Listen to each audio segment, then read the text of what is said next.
Hello students, chapter number 9 coordination compound. अब coordination compound chapter को start करने से पहले कोऑर्डिनेट कोवेलेंट बॉन्ड क्या होता है वो सबसे पहले समझना पड़ता है। तो जो ऑर्डिनरी कोवेलेंट बॉन्ड है, फॉर एग्जाम्पल क्लोरीन के बीच में, हाइड्रोजन क्लोरीन के बीच में, तो ये कैसा कोवेलेंट बॉन्ड है। तो यहाँ पे जो शेयरिंग होता है और शेयरिंग के अंदर जो दो इलेक्ट्रॉन्स होते हैं वो एक इलेक्ट्रॉन क्लोरीन एटम ए का है और दूसरा इलेक्ट्रॉन क्लोरीन एटम बी का है, यानी कि दोनों की पार्टनरशिप 50-50% है। तो ये वाला शेयरिंग बॉन्ड बनाने के लिए दोनों को अपना एक एक इलेक्ट्रॉन शेयर करना पड़ता है। मतलब ऑर्बिट में अगर ये वाला इलेक्ट्रॉन सपोज एटम ए का है, तो यहां पे ऐसे जो ऑपोजिट स्पिन में दूसरा इलेक्ट्रॉन आएगा वो एटम बी का होगा। मतलब एक इलेक्ट्रॉन इसने डोनेट किया, दूसरा इलेक्ट्रॉन इसने डोनेट किया। तो ऐसे बॉन्ड को हम नॉर्मली कोवैलेंट बॉन्ड बोल देते हैं, कोवैलेंट बॉन्ड बोलते हैं। बट यहाँ पे जो दोनों स्पीसीज है, दोनों क्लोरीन है, दोनों का इलेक्ट्रोनेगेटिविटी सेम है, यानी कि ये जो दो शेयरिंग पेयर वाले इलेक्ट्रॉन है उसको जितना अट्रैक्शन यहां से मिलेगा उतना ही अट्रैक्शन यहां से मिलेगा, यानी शेयरिंग पेयर एग्जैक्ट मिडल में होगा। सो ऐसे बॉन्ड को हम नॉन पोलर कोवेलेंट बॉन्ड बोल देते हैं। But in case of HCl यहां में जो शेयरिंग हुआ इसमें भी एक इलेक्ट्रॉन हाइड्रोजन का है, ये वाला क्लोरीन का है, यानी कि सपोज ऐसे जो अप स्पिन वाला हाइड्रोजन का है तो डाउन स्पिन वाला क्लोरीन का होगा। लेकिन यहाँ पे हाइड्रोजन और क्लोरीन दोनों का इलेक्ट्रोनेगेटिविटी डिफरेंट है। Electronegativity of chlorine is greater than that of hydrogen here. So ये वाला जो इलेक्ट्रॉन है वो क्लोरीन की तरफ अट्रैक्ट हो जाता है, ये क्लोरीन टुवर्ड्स अट्रैक्ट होता है। तो हाइड्रोजन ब्रेक हो गया और क्लोरीन ने गेन कर लिया, मतलब हाइड्रोजन पार्शियल पॉजिटिव हो गया, क्लोरीन पार्शियल नेगेटिव हो गया। सो ये पार्शियल पॉजिटिव, ये पार्शियल नेगेटिव, यानी कि यहाँ पे पोल्स क्रिएट हो गए। तो ये वाला बॉन्ड बनेगा polar covalent bond, polar covalent bond. लेकिन इन केस ऑफ अगर मेरे पास अमोनिया है तो अमोनिया के पास यहाँ पे ये जो इलेक्ट्रॉन पेयर पड़ा है उसको नॉन बॉन्डिंग इलेक्ट्रॉन पेयर ऐसा बोलते हैं। यहाँ पे उसके पास देखो, समझ लेना कि एक इलेक्ट्रॉन इसके साथ बॉन्डिंग में यूज किया, ये दूसरा इलेक्ट्रॉन इसने बॉन्डिंग में यूज किया, यहाँ पे तीसरा इलेक्ट्रॉन भी बॉन्डिंग में यूज कर लिया। तो there are 1 2 3 bonding pair here, 1 2 3 bonding pair है यहाँ पे, और एक जो है वो लोन पेयर इसको बोलते हैं। ये लोन पेयर जो कि नॉन बॉन्डिंग इलेक्ट्रॉन पेयर है, ये वाला पेयर किसी के साथ बॉन्डिंग में नहीं है, यानी कि मेरे पास एक्स्ट्रा है। तो जब किसी को जरूरत है तो मैं अपने दो इलेक्ट्रॉन किसी के साथ शेयर कर सकती हूँ। तो यहाँ पे जब मान लो कि यहाँ पे एमोनिया है और HCl भी है, बट HCl का बॉन्ड ब्रेक होता है तो क्लोरीन दोनों इलेक्ट्रॉन लेके चला गया और हाइड्रोजन को डेफिशिएंसी आ गई। यहाँ पे क्लोरीन ने दोनों इलेक्ट्रॉन कवर कर लिए, हाइड्रोजन के पास अब कुछ नहीं है। सोचो, एकला हाइड्रोजन है विदाउट इलेक्ट्रॉन, तो अकेला हाइड्रोजन विदाउट इलेक्ट्रॉन करेगा क्या? तो यहाँ पे नाइट्रोजन के पास जो लोन पेयर है वो इसको गिफ्ट करता है, मतलब कि यहाँ पे भी शेयरिंग तो हुआ, लेकिन ये दोनों के दोनों इलेक्ट्रॉन किसी एक स्पीसीज के हैं। हाइड्रोजन का यहाँ पे कोई इलेक्ट्रॉन नहीं है, ये दोनों इलेक्ट्रॉन नाइट्रोजन के हैं। दोनों इलेक्ट्रॉन किसके हैं? नाइट्रोजन के। ऐसे बॉन्ड्स को हम बोलते हैं कोऑर्डिनेट कोवैलेंट बॉन्ड।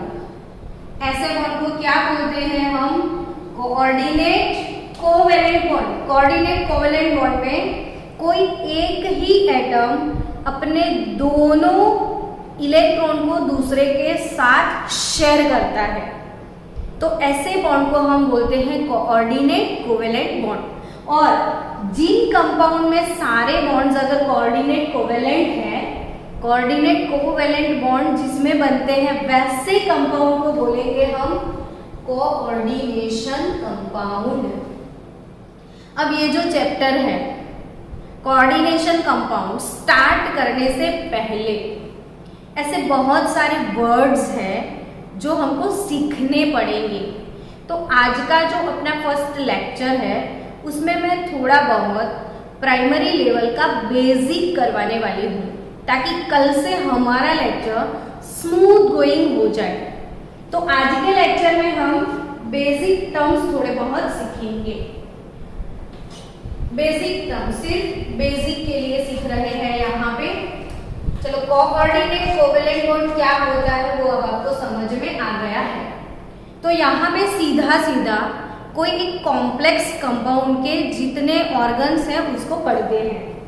हमारे पास सपोज एक कॉम्प्लेक्स कंपाउंड है K4 FeCN6, ये कॉम्प्लेक्स कंपाउंड है। अब ये कॉम्प्लेक्स कंपाउंड के बेसिक को सीखते हैं। चलो आज तो यहाँ पे जो K है पोटेशियम, वो पॉजिटिव आयन है, और फेरोसाइनाइड जो है वो नेगेटिव आयन है। तो ये पॉजिटिव आयन है, ये वाला नेगेटिव आयन है, यानी कि कंपाउंड यहां से आयोनाइज हो चुका। कंपाउंड आयोनाइज होता है। आयोनाइजेशन यानी क्या? तो कोई भी केमिकल सब्सटेंस या कोई भी फॉर्मूला या कोई भी सब्सटेंस आयंस में जब कन्वर्ट होता है, फॉर एग्जाम्पल ये एसिटिक एसिड है। जब एसिटिक एसिड को पानी में डिसॉल्व करते हैं तो उसमें से आयंस प्रोड्यूस होते हैं, CH3COO माइनस H3O प्लस। तो यहाँ पे मुझे एक नेगेटिव आयन और एक पॉजिटिव आयन मिला, यानी कि एसिटिक एसिड आयोनाइज हो गया। तो इसको बोलते हैं आयोनाइजेशन। इसको क्या बोलते हैं हम? आयोनाइजेशन। तो यहाँ पे एसिटिक एसिड को पानी में डिसॉल्व करे तो ये आयोनाइज होता है, that process is called ionisation.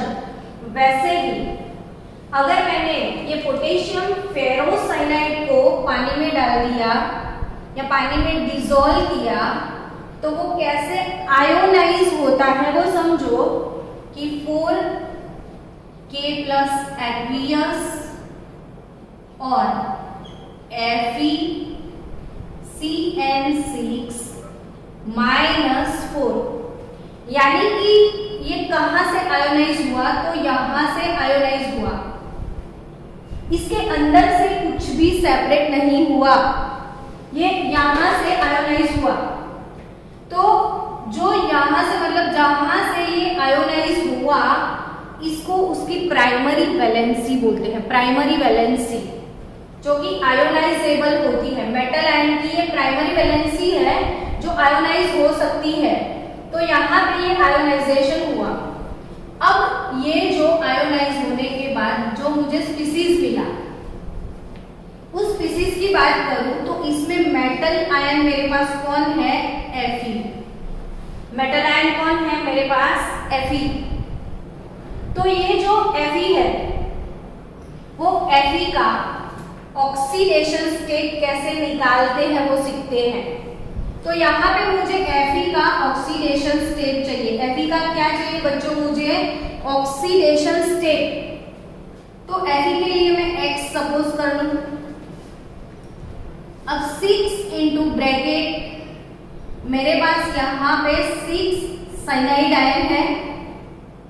Cyanide ion का चार्ज -1 होता है, Cn-1 जनरली होता है। That is equal to total charge -4 है,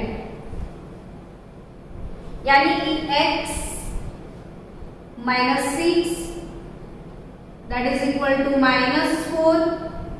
So X is equal to -4 plus 6 is nothing but +2. X is equal to +2. So Fe का charge होगा +2। तो यहाँ पे जो मेटल आयन है, मेटल आयन कॉम्प्लेक्स कंपाउंड के अंदर जो मेटल आयन है Fe, तो Fe को 2 वैलेंसी होती है। Fe को 2 वैलेंसी होती है। एक वैलेंसी है उसकी प्राइमरी वैलेंसी और दूसरी है उसकी सेकेंडरी वैलेंसी। स्क्रीन जो तो આવે છે નથી આવતી क्या અને આમાં આવે છે વિડિયોમાં। तो मेटल आयन Fe का ये है प्राइमरी वैलेंसी, ये है सेकेंडरी वैलेंसी। अब प्राइमरी वैलेंसी और सेकेंडरी वैलेंसी क्या है वो बहुत ध्यान से समझना पड़ेगा। Fe का प्राइमरी वैलेंसी क्या है? तो it is nothing but oxidation state of metal ion. Primary valency क्या होता है? Oxidation state of metal ion which is +2 here. तो यहाँ पे मेटल का मतलब Fe ये वाले कॉम्प्लेक्स में, कॉम्प्लेक्स के अंदर Fe जो मेटल आयन है उसके पास 2 वैलेंसी होगी। इसमें से 2 कौन सी? तो प्राइमरी वैलेंसी और सेकेंडरी वैलेंसी। अब यहाँ पे प्राइमरी वैलेंसी का ऑक्सीडेशन स्टेट क्या है? तो Fe का ऑक्सीडेशन स्टेट हमने निकाला +2। तो यहाँ पे जो ऑक्सीडेशन स्टेट होता है इसको क्या बोलते हैं बच्चों? हम प्राइमरी वैलेंसी इसको बोलते हैं। तो प्राइमरी वैलेंसी क्या होती है? तो it is nothing but oxidation state of metal ion, oxidation state of metal ion which is +2 here. अब सेकेंडरी वैलेंसी, तो Fe के साथ, यहाँ पे Fe के साथ कितने साइनाइड है वो आपको देखना है। तो Fe के सराउंडिंग्स में 6 साइनाइड है, यानी कि ये Ml6 टाइप का कॉम्प्लेक्स हो गया। Ml6 यानी ये मेटल और यहाँ पे Cn वो लिगेंड है, या लिगेंड क्या है अभी पढ़ने वाले हैं हम। लेकिन Fe की ऑर्बिट में Cn ने अपने इलेक्ट्रॉन दिए हैं, अभी कैसे इलेक्ट्रॉन दिए हैं वो भी पढ़ने वाले हैं। लेकिन यहाँ पे सिर्फ अभी इतना समझो कि ये Fe के आजू बाजू में 6 साइनाइड है। तो Fe के आजू बाजू में 6 साइनाइड है। तो अगर मेरे सराउंडिंग्स में 6 साइनाइड है तो मेरा शेप कैसा बनेगा? तो केमिकल बॉन्डिंग चैप्टर में मैंने ये पूरा एक टेबल हम सीखे थे कि अगर Ab2 टाइप का मॉलिक्यूल है, Ab2 टाइप का, तो Ab2 टाइप के मॉलिक्यूल का शेप कैसा होगा? तो नॉर्मल से नॉर्मल पर्सन को भी पता चल जाता है कि ए के सराउंडिंग्स में अगर 2B है तो शेप हो जाएगा लीनियर। तो AB2 का शेप लीनियर होगा। अब AB3 की मैं बात करूं तो 3 है ना, तो ट्राइंगल बन जाएगा। तो ट्राइंगुलर प्लानर शेप आता है AB3 में। अगर कोई आपको बोल दे AB4 तो देयर आर 2 पॉसिबिलिटी 4 के लिए।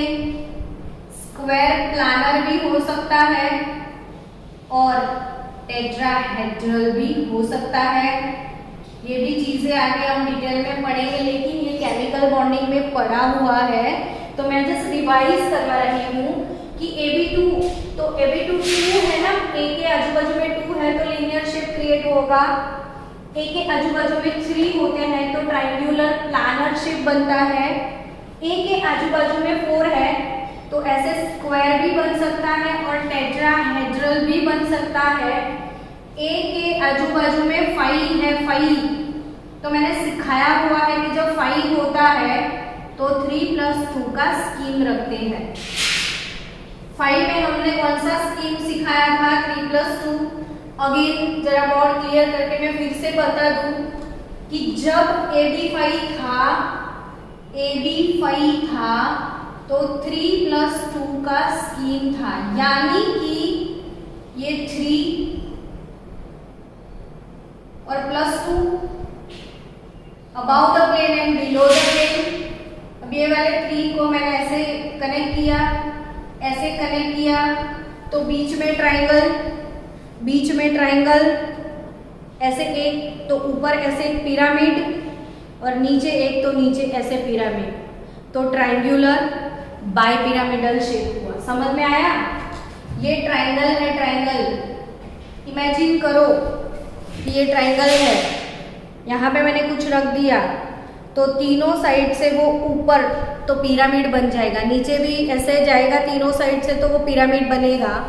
तो यहाँ पे बेस उसका ट्राइंगुलर है तो ये शेप हो गया ट्राइंगुलर पिरामिडल, लेकिन bipyramidal, triangular bipyramidal है ये। अब ट्राइंगुलर बाय पिरामिडल AB6 के साथ क्या होगा? AB6 तो अगर ये AB6 है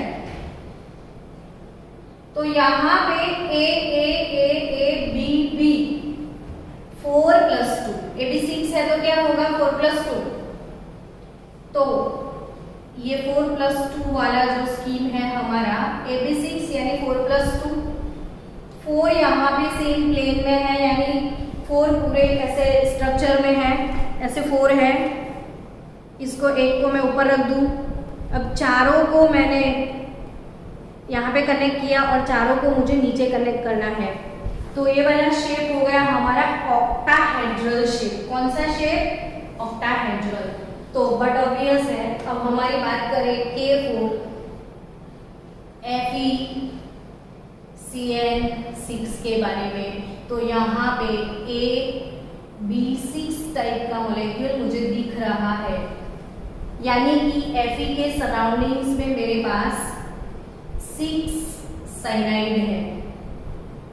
तो Fe के आजू बाजू कितने साइनाइड है बच्चों? 6। तो ये जो 6 साइनाइड Fe को घेरे हुए हैं, Fe की आर्मी में ये जो 6 सोल्जर्स हैं उसका शेप बनेगा ऑक्टाहेड्रल। और बच्चों Fe के सराउंडिंग्स में जितने साइनाइड है उनको उसका कोऑर्डिनेशन नंबर बोलते हैं। समझ में आया?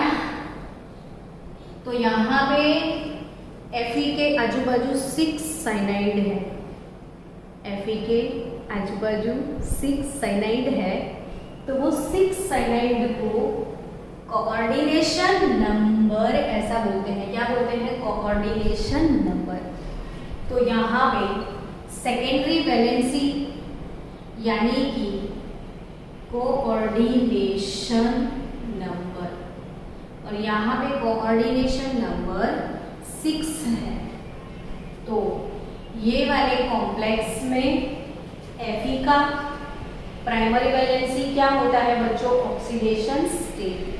तो यहाँ पे Fe का ऑक्सीडेशन स्टेट है 2, यानी कि Fe का प्राइमरी वैलेंसी है 2, लेकिन Fe के बाजू में 6 साइनाइड है, तो वो उसकी सेकेंडरी वैलेंसी है, और secondary valency which is coordination number, और वो है 6। तो यहाँ पे Fe का प्राइमरी वैलेंसी 2, Fe का सेकेंडरी वैलेंसी 6, यानी कि कोई भी कॉम्प्लेक्स के अंदर मेटल आयन को 2 वैलेंसी होती है, एक प्राइमरी वैलेंसी और दूसरा सेकेंडरी वैलेंसी। अब प्राइमरी वैलेंसी जो है वो मेटल आयन के ऑक्सीडेशन स्टेट के बराबर होता है, जो कि आयोनाइजेबल होता है। यहाँ पे जो प्राइमरी वैलेंसी है Fe का 2 है, तो ये primary valency satisfied by potassium ion. ये कॉम्प्लेक्स का जो प्राइमरी वैलेंसी है वो किससे सेटिस्फाई करता है? पोटेशियम आयन से, यानी कि पॉजिटिव आयन से सेटिस्फाई करता है, विच इज आयोनाइजेबल। यहाँ से आपने देखा था कि वो आयोनाइज भी हो चुका था। तो प्राइमरी वैलेंसी आयोनाइजेबल होता है और सेकेंडरी वैलेंसी नॉन आयोनाइजेबल है। यहाँ पे सेकेंडरी वैलेंसी का आयोनाइजेशन नहीं होगा, सेकेंडरी वैलेंसी का आयोनाइजेशन नहीं होता है, प्राइमरी का आयोनाइजेशन होता है। यहाँ पे जो प्राइमरी वैलेंसी है वो पॉजिटिव आयन से सेटिस्फाई करती है या नेगेटिव आयन से। कहीं कहीं ऐसा भी कॉम्प्लेक्स होगा जैसे कोबाल्ट Na3,4 Cl2, तो यहाँ पे ये पॉजिटिव रेडिकल है, कॉम्प्लेक्स यहाँ पे पॉजिटिव है, और यहाँ पे ये जो आयोनाइजेबल वैलेंसी है ये Cl नेगेटिव से सेटिस्फाई किया हुआ है। यहाँ पे प्राइमरी वैलेंसी नेगेटिव से सेटिस्फाइड है, यहाँ पे प्राइमरी वैलेंसी पॉजिटिव से। फिर से समझो, यहाँ पे कॉम्प्लेक्स नेगेटिव है तो उसका आयोनाइजेबल वैलेंसी पॉजिटिव से सेटिस्फाई करता है। यहाँ पे कॉम्प्लेक्स पॉजिटिव है तो उसका आयोनाइजेबल वैलेंसी नेगेटिव से सेटिस्फाई करता है, यानी कि primary valency is satisfied by positive ion और negative ion. Primary valency is satisfied by positive ion और नेगेटिव आयन। हालांकि सेकेंडरी वैलेंसी तो Fe का सेकेंडरी वैलेंसी साइनाइड से सेटिस्फाई करता है। तो यहाँ पे क्या हो सकता है? तो एक चीज पहले मैं ये बता दूं कि ब्रैकेट में जो होगा उसको लिगेंड बोलते हैं। चलो दूसरी बात करती हूँ मैं। कोबाल्ट NH3,4 Cl2 सपोज मेरे पास ये वाला एक कॉम्प्लेक्स कंपाउंड है, तो यहाँ पे कोबाल्ट को किसने डोनेशन दिया? कोबाल्ट के साथ किसने कोऑर्डिनेट कोवैलेंट बॉन्ड बनाया? तो कोबाल्ट के साथ अमोनिया ने बनाया, कोबाल्ट के साथ क्लोरीन ने बनाया। कोबाल्ट के साथ किसने बॉन्ड बनाया? अमोनिया ने और क्लोरीन ने। तो कोबाल्ट के बाजू में 4 अमोनिया और 2 क्लोरीन है, समझो 4 + 2 6 हो गए। यहाँ पे भी इसका ऑक्टाहेड्रल शेप बनेगा। कोबाल्ट के पास 4 अमोनिया है, कोबाल्ट के पास 4 अमोनिया है और 2 क्लोरीन है, यानी कि कोबाल्ट की जो वैकेंट ऑर्बिटल थी, कोबाल्ट की वैकेंट ऑर्बिटल थी, इसमें इलेक्ट्रॉन 2 इलेक्ट्रॉन किसने डोनेट किए? यहाँ पे सारे बॉन्ड कोऑर्डिनेट कोवैलेंट है। मैंने अभी समझाया था कि कोऑर्डिनेट कोवैलेंट बॉन्ड में कोई एक ही एटम 2 इलेक्ट्रॉन गिफ्ट करता है, सामने वाला वैकेंट होता है। यहाँ पे कोबाल्ट वैकेंट होगा और कोबाल्ट की ऑर्बिट में किसने अपने इलेक्ट्रॉन डाले? तो अमोनिया ने और क्लोरीन ने डाले। किसने डाले? अमोनिया ने और क्लोरीन ने अपने इलेक्ट्रॉन डाले। तो इसको जिसने डाले हैं उनको लिगेंड्स बोलते हैं। जो अपने इलेक्ट्रॉन पेयर डोनेट करेगा बच्चों, जो अपने इलेक्ट्रॉन पेयर किसी को डोनेट करते हैं उनको लिगेंड्स बोलते हैं। जो अपने इलेक्ट्रॉन पेयर मेटल आयन को डोनेट करके उसके साथ कोऑर्डिनेट कोवैलेंट बॉन्ड बनाते हैं उसको लिगेंड बोलते हैं। क्या बोलते हैं? लिगेंड। तो यहाँ पे लिगेंड कौन है? तो 4 अमोनिया है, 2 क्लोरीन है। 4 अमोनिया है, 2 क्लोरीन है, तो 4 NH3 और 2 यहाँ पे क्लोरीन। अब आपको पता है कि एमोनिया ना तो कोई नेगेटिव आयन नहीं है, कोई पॉजिटिव आयन नहीं है, वो एक न्यूट्रल मॉलिक्यूल है। अमोनिया ना तो पॉजिटिव आयन है, अमोनिया ना तो नेगेटिव आयन है, वो अपने आप में एक मॉलिक्यूल है।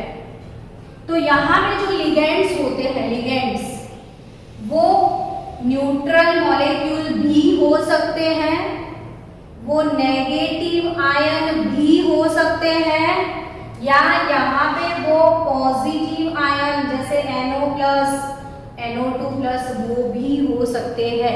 यानी कि ब्रैकेट के अंदर जो लोग कोबाल्ट को डोनेशन देते हैं, ब्रैकेट के अंदर जो स्पीसीज कोबाल्ट को डोनेशन देती है वो न्यूट्रल मॉलिक्यूल भी हो सकती है, वो नेगेटिव आयन भी हो सकती है, वो पॉजिटिव आयन भी हो सकता है। हेलो एवरीवन गाइस, प्लीज समझना कि ब्रैकेट के अंदर जो भी स्पीसीज है जो मेटल आयन को डोनेट करेगा वो पॉजिटिव भी हो सकता है, वो नेगेटिव भी हो सकता है, वो न्यूट्रल आयन भी, न्यूट्रल मॉलिक्यूल भी हो सकता है। यानी कि यहाँ पे जो ब्रैकेट के अंदर है उसको लिगेंड्स बोलते हैं। क्या बोलते हैं हम? लिगेंड्स। तो लिगेंड पॉजिटिव भी होता है, लिगेंड नेगेटिव भी होता है, लिगेंड मॉलिक्यूल भी होता है न्यूट्रल। तो यहाँ पे जो लिगेंड्स हैं वो सेकेंडरी वैलेंसी है। यानी कि सेकेंडरी वैलेंसी जो भी है वो किससे सेटिस्फाइड होती है? सेकेंडरी वैलेंसी किससे सेटिस्फाइड होती है? तो सेकेंडरी वैलेंसी जो कि ब्रैकेट के अंदर है, जो कि कोऑर्डिनेशन नंबर है, वो न्यूट्रल मॉलिक्यूल से भी सेटिस्फाई कर सकती है, वो नेगेटिव आयन से भी सेटिस्फाइड हो सकती है, वो पॉजिटिव आयन से भी सेटिस्फाइड हो सकती है। और प्राइमरी वैलेंसी जो खाली पॉजिटिव या तो नेगेटिव आयन से सेटिस्फाइड हो सकती है। पर यहाँ पे प्राइमरी वैलेंसी होता क्या है? तो it is nothing but oxidation state of metal ion. तो प्राइमरी वैलेंसी यानी oxidation state of metal ion, और सेकेंडरी वैलेंसी यानी कि कोऑर्डिनेशन नंबर। यहाँ पे कोबाल्ट का कोऑर्डिनेशन नंबर क्या है? तो कि कोबाल्ट के आजू बाजू 4 अमोनिया 6 क्लोरीन, 4 अमोनिया 6 क्लोरीन यानी कि 6 हुए। अब दो सबने एक इलेक्ट्रॉन पर डोनेट किया हुआ है, तो यहाँ पे कोबाल्ट का कोऑर्डिनेशन नंबर हो गया 6। तो ये वाला इसका सेकेंडरी वैलेंसी। अब कोबाल्ट का यहाँ पे प्राइमरी वैलेंसी। चलो फिर से दूसरा कोई एग्जांपल लेते हैं। मेरे पास है K3FeCN6, तो यहाँ पे मेटल आयन है Fe। अब Fe का प्राइमरी वैलेंसी क्या होगा और सेकेंडरी वैलेंसी क्या होगा? तो प्राइमरी वैलेंसी यानी कि oxidation state of metal ion. अब ऑक्सीडेशन स्टेट Fe का निकालना पड़ेगा। तो कैसे निकालोगे? तो X सपोज कर लो, यहाँ पे पोटेशियम का +1 होगा ना, और साइनाइड का -1 होगा ना, तो 0 हो गया। यानी कि 3 + x - 6 यानी कि x - 3 यानी कि x = 3। तो यहाँ पे x = क्या मिल रहा है? 3। तो यहाँ पे Fe का प्राइमरी वैलेंसी है +3। अब Fe का सेकेंडरी वैलेंसी क्या है? तो क्या secondary valency which is non ionisable, जो ब्रैकेट के अंदर है, तो Fe के साथ कितने साइनाइड है? तो 6। तो Fe की वैकेंट ऑर्बिट में 6 साइनाइड ने अपने इलेक्ट्रॉन पेयर डोनेट किए हैं और 6 कोऑर्डिनेट कोवैलेंट बॉन्ड बने हैं। तो यहाँ पे इसका सेकेंडरी वैलेंसी हो जाएगा 6। अब सेकेंडरी वैलेंसी 6 हुआ तो आपको पता चल जाएगा ना कि इसका शेप कौन सा है। तो आप फटाक से बोल दोगे कि ये तो भाई ऑक्टाहेड्रल है ना। इसका कोऑर्डिनेशन नंबर 6 है तो आप जल्दी से क्या बता दोगे? शेप बता दोगे, ज्योमेट्रिकल शेप ऑक्टाहेड्रल है। दूसरा क्या बता पाओगे?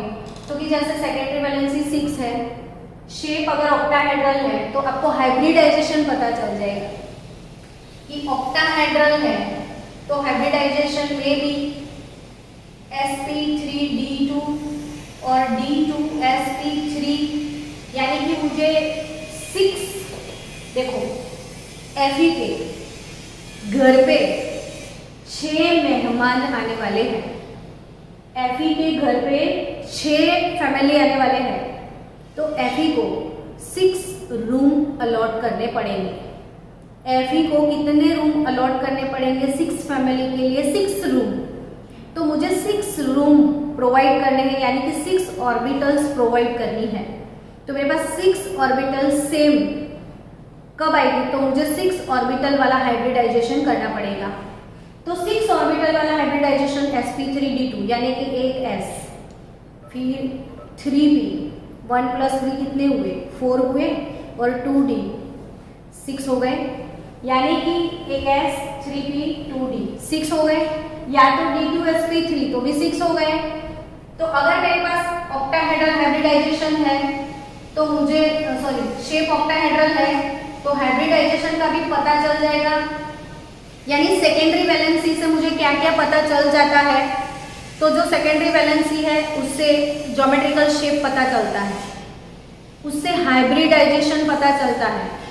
और जब आप हाइब्रिडाइजेशन बनाओगे, कल हम हाइब्रिडाइजेशन बनाएंगे, तो उसमें पूरी अरेंजमेंट के साथ अगर लास्ट में अनपेयर्ड इलेक्ट्रॉन रहते हैं, अनपेयर्ड इलेक्ट्रॉन, तो यूपी मैंने सिखाया हुआ है जिसमें अनपेयर्ड इलेक्ट्रॉन है वो पैरामैग्नेटिक है, वो होता है। तो इसका मैग्नेटिक प्रॉपर्टी भी पता चल जाता है कि वो भाई पैरामैग्नेटिक है या डायमैग्नेटिक है। अगर इसमें 2 अनपेयर्ड इलेक्ट्रॉन है तो मैग्नेटिज्म अलग होता है, 3 अनपेयर्ड इलेक्ट्रॉन है तो मैग्नेटिज्म अलग होगा, 4 अनपेयर्ड इलेक्ट्रॉन है तो मैग्नेटिज्म अलग होगा। यानी कि मुझे मैग्नेटिक प्रॉपर्टी के साथ मैग्नेटिक मोमेंट भी पता चल जाती है। तो ये सारी चीज़ें मुझे सेकेंडरी वैलेंसी से पता चलती है। तो मैं फिर से आपको शांति से एक बार, हाँ,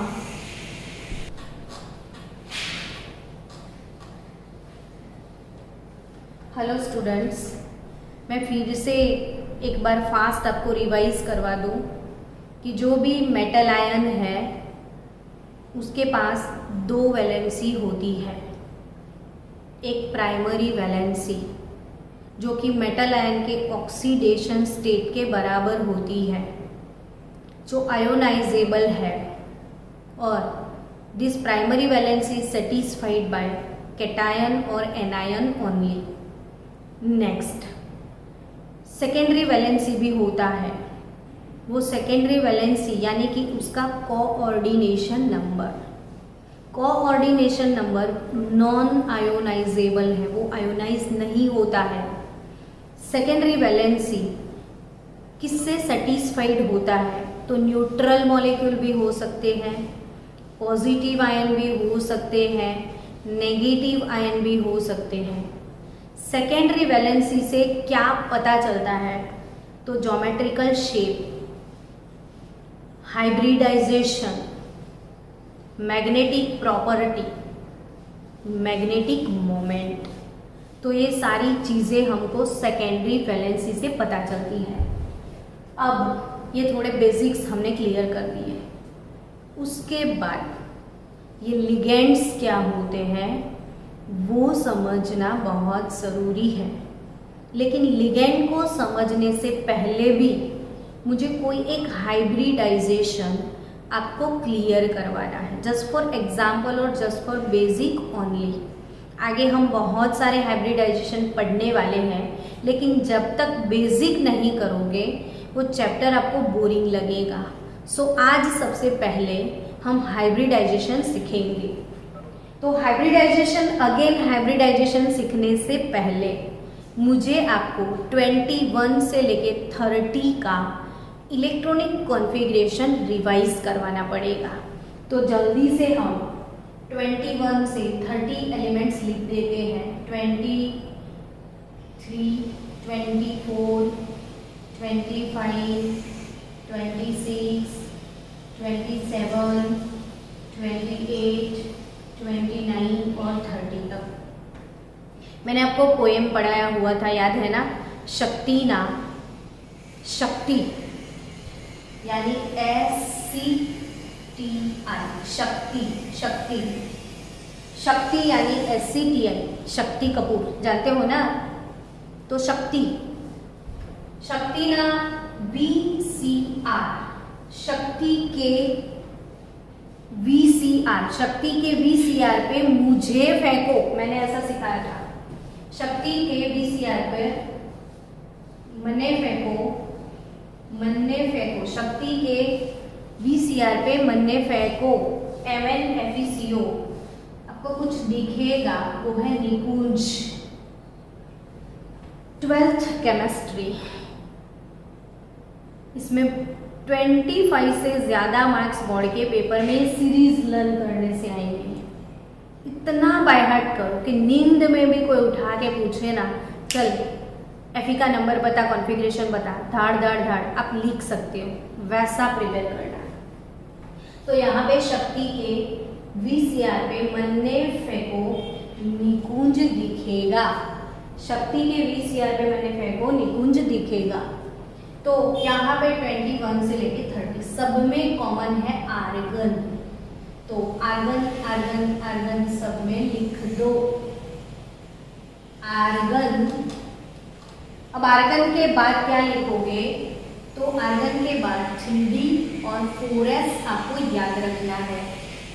ये हमारी फर्स्ट ट्रांजिशन सीरीज है। ये फर्स्ट ट्रांजिशन सीरीज में 3D 4S आपको याद रखना है।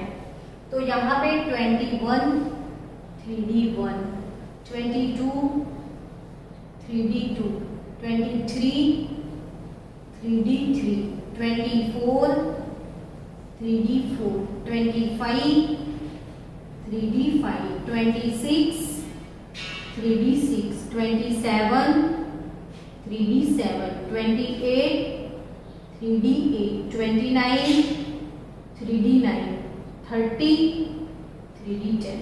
अब हमारे दो एक्सेप्शन, कुकर वाले। कुकर में 5 के बदले लिखोगे 4, कॉपर में 9 के बदले लिखोगे 10।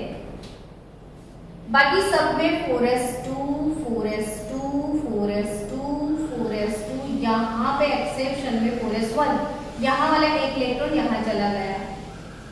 बाकी 4s2 4s2 4s2 4s2 4s2, यहाँ पे 4s1। चलो सबको कॉन्फ़िगरेशन समझ में आ गया। अब कॉन्फ़िगरेशन के बाद और एक चीज सीखना है हमको, वो है मैग्नेटिक मोमेंट। क्या सीखना है बच्चों हमको? Magnetic moment.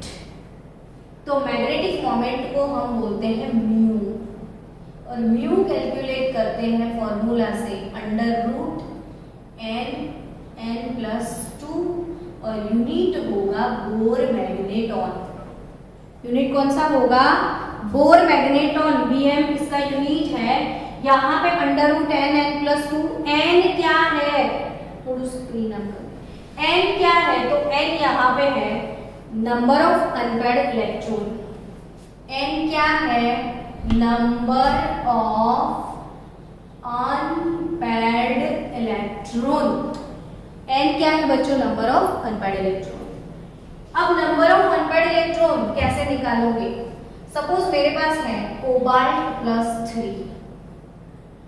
अब मेरे पास कोबाल्ट का कॉन्फ़िगरेशन है argon 3d7 4s2, iron 3d7 4s2। Cobalt +3 का मतलब होगा कोबाल्ट ने 3 इलेक्ट्रॉन लूज किया है। कोबाल्ट ने 3 इलेक्ट्रॉन लूज किया है, तो वो कहां से करेगा?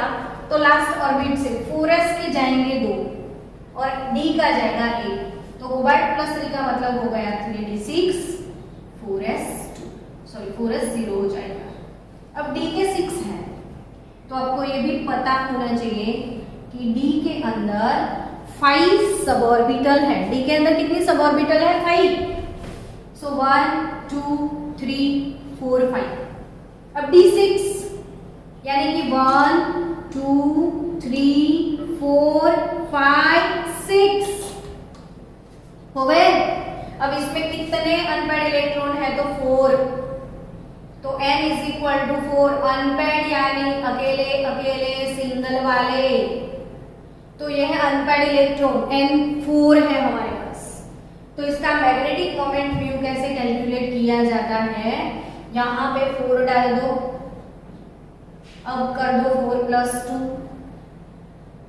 तो आपके पास हो जाएंगे 4 + 2 यानी 6। 6 × 4 कितना होता है? 24 होता है।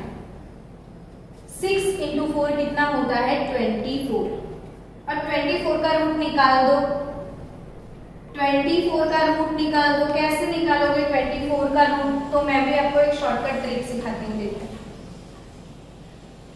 रूट कैसे निकालना है वो समझो कि यहाँ पे मेरे पास Q है 24, तो मुझे क्या करना है कि उसके आजू बाजू में कोई होल स्क्वायर है वो पता लगाना है। तो 24 के आजू बाजू में हो गया 25। यहाँ पे चलो उसको P सपोज कर लो, ये जो भी 24 है ये P है, तो Q उसके आजू बाजू का होल नंबर 25 का रूट 5 निकल जाता है।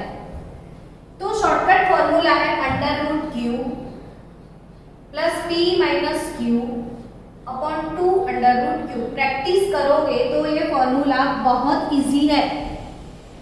√Q + P - Q upon 2 √Q। ये मैथ्स वालों को तो याद भी होगा, मैथ्स के बच्चों के लिए तो कुछ भी नहीं है ये। तो √Q + P - Q, यहाँ पे मैंने P के आजू बाजू में कोई होल स्क्वायर है, तो हाँ 24 के बाजू में 25 ही है। 25 का रूट निकालो तो ये 5 हो गया। अब P - Q यानी कि -1 हो गया। P - Q 24 - 25 -1 हुआ अपॉन 2 √Q। अब 2 √Q, तो इसका रूट निकलेगा 5 × 2 10 हो गया। कितना इजी है, 5 - 0.1 हो गया 4.9। तो आंसर इज 4.90 बोर मैग्नेट्रॉन। आई बात समझ में बच्चों? That's very nice formula. √Q + P - Q upon 2 √Q, तो आपको मिलेगा magnetic moment mu = 4.90 bore magnetron. Clear? अब सेम टू सेम आपको ऐसे बहुत सारे एलिमेंट के रूट निकालने हैं। चलो यहाँ पे Fe+3 के लिए हम मैग्नेटिक मोमेंट कैलकुलेट करेंगे। तो Fe+3 का कैसे निकालोगे? तो Fe का नंबर क्या है? 26। कॉन्फ़िगरेशन क्या है? 3d6 4s2। अब Fe3 यानी कि उसने 3 इलेक्ट्रॉन लूज कर दिए, तो 4s के 2 और d का 1 चला जाएगा, आपको मिलेगा 3d5। यानी कि d के अंदर 5 इलेक्ट्रॉन डालने हैं, तो 5 अनपेड होंगे। तो मैग्नेटिक मोमेंट म्यू, मैग्नेटिज्म, एक इलेक्ट्रॉन अगर मैग्नेटिज्म प्रोड्यूस करता है तो 5 मिलके कितना मैग्नेटिज्म प्रोड्यूस करेंगे? तो वो magnitude of magnetism is called magnetic moment. और मैग्नेटिक मोमेंट म्यू कैसे निकालते हैं? तो √n+2 बोर मैग्नेट्रॉन, यानी कि √5 + 2। और यहाँ पे 5 + 2 7 होता है, 7 इंटू 35 होगा। चलो formula P is equal to 35, तो P के नजदीक में कोई Q है क्या जो होल स्क्वायर है, तो 36 होगा। अब यहाँ पे म्यू निकालो, सॉरी रूट निकालो, तो फॉर्मूला क्या है, under root q plus p minus q upon 2 under root q, यानी कि रूट क्यू 36 का रूट निकलेगा 6, अब p माइनस क्यू यानी -1, 36 का रूट निकलेगा 6 इंटू 2 12, तो 6 माइनस 1 ओवर 12 भी आप कर लो फास्ट, कुछ नहीं आएगा, मतलब पॉइंट लगा लो तो 0 और एक पॉइंट लगा लो तो 0, तो 12 8 96 होगा, तो यहाँ पे 0.08 जैसा कुछ आएगा, तो 6 माइनस 0.08 कर दो तो 5.92 बोर मैग्नेटॉन, 5.92 बोर मैग्नेटॉन। तो ये Fe+3 के लिए स्क्रीनशॉट लेना है तो ले लो फास्ट बच्चों, मन के सच्चों, स्क्रीनशॉट फास्ट ले लेना है, हो गया। तो आपको